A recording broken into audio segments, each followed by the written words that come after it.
We welcome you into week 6 of the Ken Sparks Show. I'm the voice of the Eagles, Adam Cavalier, alongside Carson-Newman head football coach Ken Sparks, as the Eagles pick up a wild, weird, at times wacky 45-28 victory over the Shorter Hawks on the road. Ken, your 399th career contest as head coach of the Eagles. Have you ever been involved in a game quite like that? I haven't. It was the strangest game I've ever seen, and I guess what contributes to it is a strange head football coach, if that's the product we're putting out there. And but I really do. I've got some deep concerns about us, and because it was so much. There were so many times that it seemed to be a conditional effort, a conditional. We were picking and choosing. It seemed like when we were. I mean, we made some unbelievable, great plays. I mean, unbelievable plays, and then just as good as those were, as bad as some others were. And, it was a dominating performance with the exception of 15 plays. Then those 15 plays could get us beat. And we're just, we're playing Russian roulette. We know we're dodging bullets. And eventually one of them's going to get us because we're, I don't know. It's the strangest thing. And it has to come down. Adam, it has to come down to me because, somehow or another we haven't made the commitment that we really need to make to play consistent football, and by this time we ought to be rolling pretty good because some of our young guys have got experience. We don't have any excuses anymore. We're a veteran football team now, and so I don't know. We've got some flaws, and we've got to get those flaws squared away. And it starts with me. I've done a lot of evaluation. I got to get some things squared away. Now here's why this is a weird game, at least statistically. You force 6 3-and-outs, but you also give up 4 touchdown plays that covered 250 of Shorter's 390 yards of offense, just for some 4 plays for 250 of the 390. Mm-hmm. Isn't that interesting?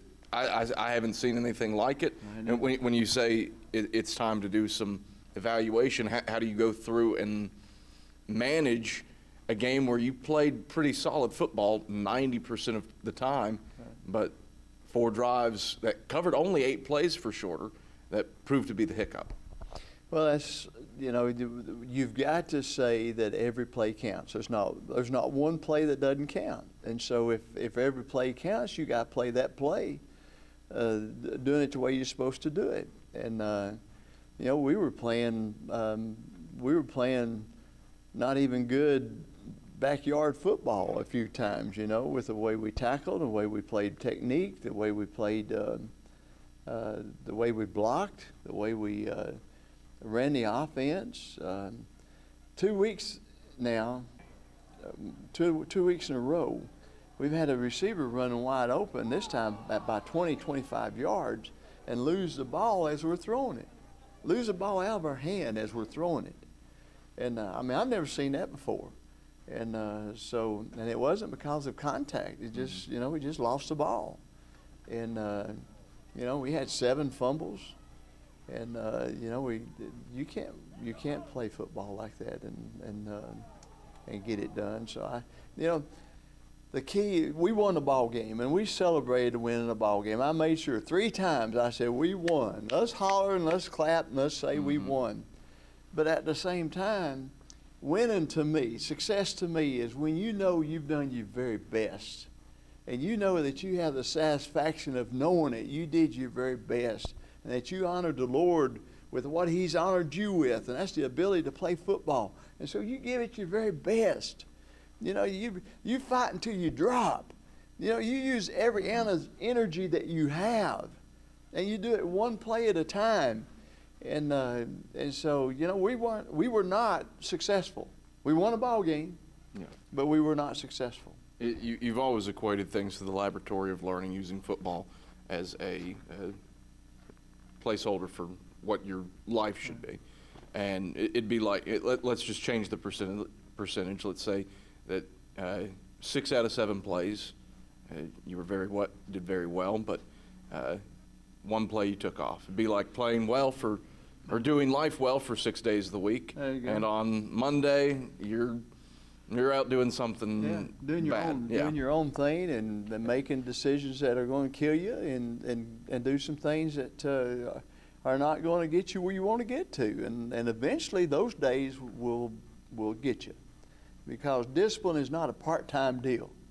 Winning is not a part-time deal. You either win or you're a winner or you're a loser. You know, there's no in between. Well, he's a win loser, or he's a lose winner. You know, no, there's no in between on that. And so, you know, that's my concern. Well, we break down the first half of Carson-Newman's 45-28 victory over Shorter when we get back after this on the Ken Sparks Show. Back on the Ken Sparks Show as Carson-Newman picks up a 45-28 victory over the Shorter Hawks. The Eagles improve to 5-1 on the season. I'm Adam Cavalier alongside Carson-Newman head football coach Ken Sparks. Ken, you break down that first half, a 17-7 lead at the break. I describe it at times as listless. A lot of things, much like the entire game, a lot of things went well for you, but at the same time, not taking advantage of some key Shorter miscues at the same time. Well, I know the second game that we've gotten stopped on the goal line, and that happened early, you know, second or third possession, I think, when we had a chance to go up 14, and maybe 10-3, I don't remember, but anyway, we had a chance to, you know, we had the ball down there on the goal line and didn't take advantage of it, and the second ball game in a row where defense gives us a turnover deep, and we turn it right back over to them, you know, and that's, you know, we fumbled the ball. We lost the ball inside their territory 3 or 4 times, and you know, you take care of business there, and it's a romp. I mean, you know, you're in the comfort zone, and everybody gets to play, and so I don't know. It was we weren't finishers at all. We take a look at the first half highlights. Carson-Newman leads Shorter at the break, 17-7. To try to break this scoreless tie with 11:38 left in the first quarter. Taylor to snap, Hibbett to hold. It's clean. Duncan puts it up, and Duncan puts it through. His longest field goal of the season. Kurt Duncan, good from 41 yards out. The Eagles with a 3-0 lead over Shorter with 11:30 left in the first quarter. 1st and 10 Shorter from the Carson-Newman 40, ball toward the right hash. Dodson under center, takes the snap, rolls left, throws over the middle of the field, complete to a wide-open Roderick Jones. Jones sprints down the hashes for 6. Touchdown, Shorter. The Hawks' first score in 7 quarters, and Shorter takes the lead 6-3 with 4:08 left in the first quarter on the 40-yard hookup from Dodson to Roderick Jones. From the Shorter 18, Thomas fakes the handoff right side, instead runs left. Thomas into the boundary, sprinting 10-5, touchdown, Carson-Newman. DeAndre Thomas faked the handoff to the right, rolled it around the left side of the formation, had space in the boundary, and strikes for 6 from 18 yards out. Eagles retake the lead, 9-7, 8:50 left in the second quarter. Dodson takes the snap, sprints left, looking to pass, just lost the football. It's picked up by Jarrell Emanuel at the 20 on the right sideline. Emanuel rushing down the right sideline, knocked out of bounds, down at the 2. So close to pay dirt. Dodson just lost it. Just fell out of his hands as he was sprinting out to the left at the 20. And Emanuel was Johnny on the spot there, nearly had 6, but was knocked out of bounds at the last second down at the 2. Thomas takes the snap, give right side, Hibbett on the dive, untouched. Touchdown, Carson-Newman. Andy Hibbett with an easy 6 points, scooting over the right side of the line for his 6th rushing touchdown of the season. He's tied Tyron Douglas for the team lead this year. 2 yards for the Eagles on the score. And it's 16-7, 7:15 left in the second quarter. Those are Carson-Newman's first half highlights as the Eagles lead the Hawks of Shorter 17-7 at the break. We break down the second half after this on the Ken Sparks Show. Back on the Ken Sparks Show as Carson-Newman picks up a 45-28 victory over the Shorter Hawks. Adam Cavalier alongside the Eagles head man Ken Sparks. Ken, another positive in addition to Eubanks, Brandon Baker comes back, 145 yards, 2 touchdowns. Really his first game where he resumed form from last year. Well, I think, mentally he realized he probably doesn't have as many limitations as he thinks he's got, but he's been banged up pretty good, and for him to Brandon's a good weapon, and we need for him to be blowing and going and getting it done for us, and because Tyron already is out. Tyron Douglas hadn't played the last 2 weeks, and so we need to pick it up there. Then Randall Freeman, who maybe your 4th or 5th option at running back, has his 2nd consecutive game with more than 65 yards rushing. What's that enable you to do with that much depth, even with Tyron out, that you're able to plug in another kid who can go get your team some yards? Well, Randall is a special guy because he'll do exactly what you asked him to do. He's strong. He's not flashy. He's just tough, and he'll go in there and block linebackers and do whatever you asked him to do. So we're fortunate to have him. You look at the 4th quarter, both teams score 4 times in a matter of 4 minutes. How did that change the complexion of the game? Well, it was, again, one of them crazy things. And I don't remember how good ours was. I remember how bad our defense was when we let them score on them long ones. And but thank goodness the defense would come back out and get the ball for us, and we'd go score. And I think that's when Jonathan Sykes intercepted a pass. I think we had a turnover on a fumble, and those were huge. An interception in 7 consecutive weeks for your club after last season when what's that say about the back end of your defense that those interceptions are finally happening? Well, I think, and it's 4 new guys, except for, 2 corners are new, and safety Anthony Baskin, when he was in there, was new, but he's hurt, and so it just means that they've got a little bit more of a let's go find the ball and let's go get in on this thing, and they're doing a good job for us on that. Carson-Newman with the win, 45-28 over Shorter. Here are the second half highlights. Thomas under center, split backfield, takes the snap. He'll run left, evades a defender at the 5, falls forward, stretches the left arm, gets there. Touchdown, Carson-Newman. And DeAndre Thomas scores from 10 yards away. The Eagles, 23. The Hawks, 14. David and Baker are the tailbacks in the split backfield. Thomas under center, gives off on 2nd and goal, right side. Brandon Baker. Baker hops over the goal line. Got it. Touchdown. Carson-Newman. Brandon Baker, with his first score of the season, has 28 for his career and is tied with Nate Inman for 10th on the all-time rushing touchdown list. Eagles go ahead 30-14 with 12:36 left in the 4th quarter. Dodson under center, wing T. Pitches out left side for Jones. Jones into the boundary, 30 and 40. Racing down the far sideline into Eagle territory. Sprinting 20, 10, leaps for the end zone. Touchdown, Shorter. The Eagles surrender an 83-yard rush as Jones blasts his way along the left sideline. Outraced Ian Jacob, a 31-28 lead for Carson-Newman. Thomas under center, split backfield, wide receiver in each way. Hibbett and Baker are the tailbacks. Thomas takes the snap, gives to Baker. Baker through a hole at the 40 and 50. Baker along the right sideline. Baker streaking, 20, 10, touchdown! Carson-Newman! Brandon Baker seals off a 63-yard run, and the Eagles counterpunch with a haymaker. Brandon Baker with his 2nd rushing touchdown of the season. Carson-Newman with the win over Shorter, 45-28. When we get back on the Ken Sparks Show, we put the Eagles spotlight on Trayshawn Ward. Back on the Ken Sparks Show each week, Michael Watrang puts the Eagles spotlight on one Carson-Newman football player.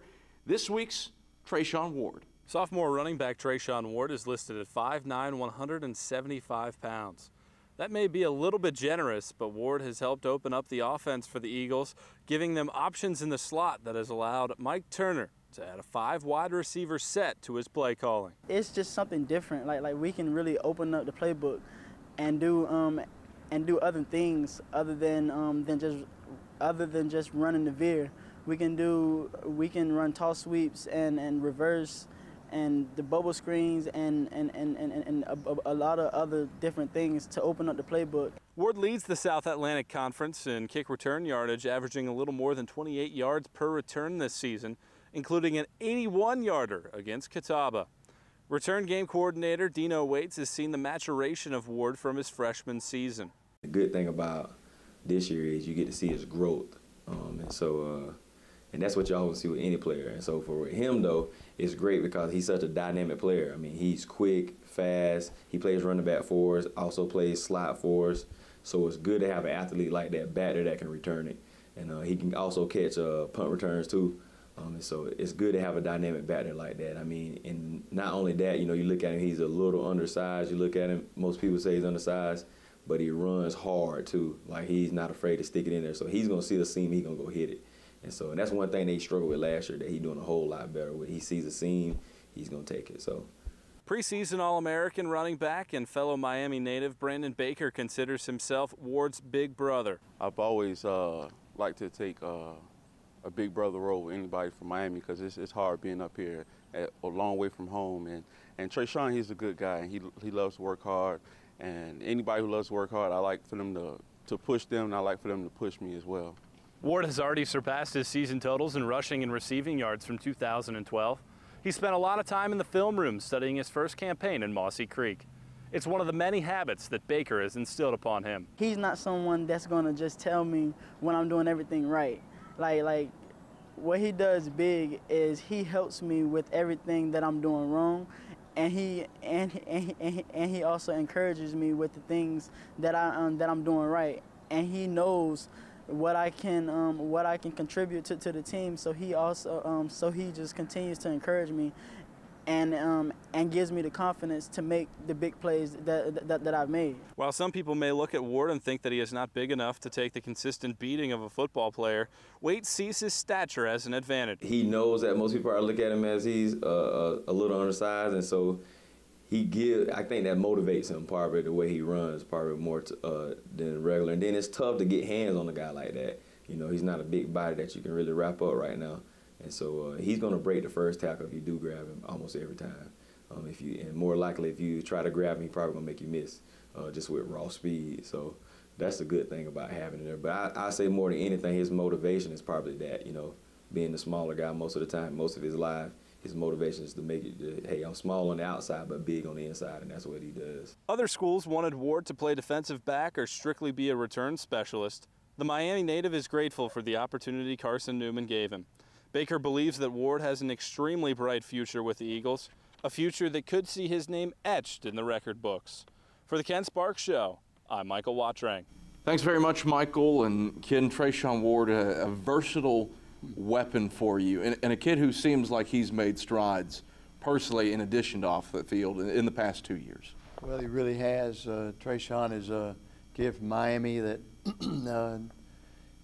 has grown tremendously. It's been fun to watch him grow, not only as a football player. When he first got here, you could see flashes of pretty good athletic ability, and as long as he stayed humble and didn't think that he was entitled, just to jump in there and play, but he had to work to get it done, then he's really has worked himself into a lot of playing time now. And of course, when we lost all of our wide receivers there in the 2-week period, Trayshawn was he was a blessing. He jumped in there and really gave us a couple dimensions that helped our football team.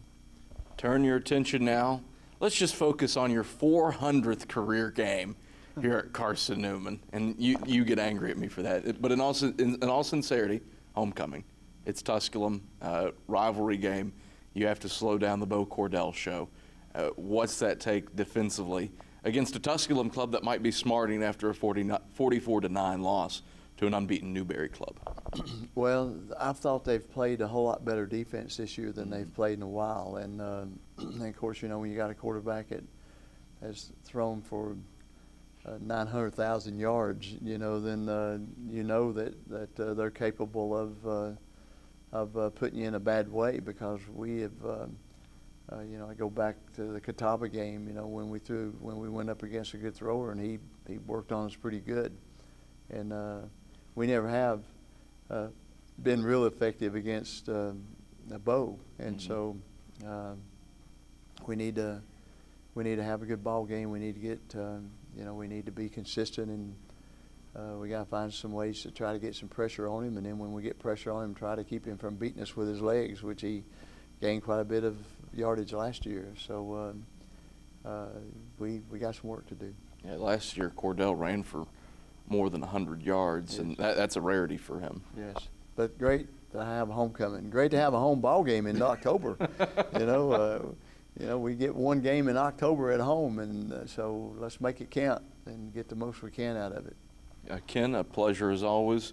Congratulations on the victory, and we look forward to celebrating your 400th career game here at Mossy Creek. Well, I'm glad you're not talking about victories. I'm glad you're talking about games, 400 games. And so all that means is that, you know, that getting old, baby, getting old. Well, here's what I'm going to do to you, just because I'm a mean person. Yeah. A win Saturday ties you with Amos Alonzo Stagg and Roy Kidd on the all-time wins list. So you can be angry at me now to close the show. That's a shame to be those two poor men, to have a kook like me tying them for victories, because that's two good men. I knew, of course, Roy Kidd and had a lot of respect for him, and at Eastern Kentucky did really some great things. We scrimmaged them here once, and I've had some good times with Roy Kidd, and then of course, Alonzo Stagg, that's a pretty good name, isn't it? And he shouldn't be, there shouldn't be a country boy from Knoxville up there, the name up there messing his name up, that's for sure. So anyway, thank you, Lord, for whatever happens with all that. Carson-Newman head football coach Ken Sparks. I'm the voice of the Eagles, Adam Cavalier. This has been the Ken Sparks Show. Thanks for watching.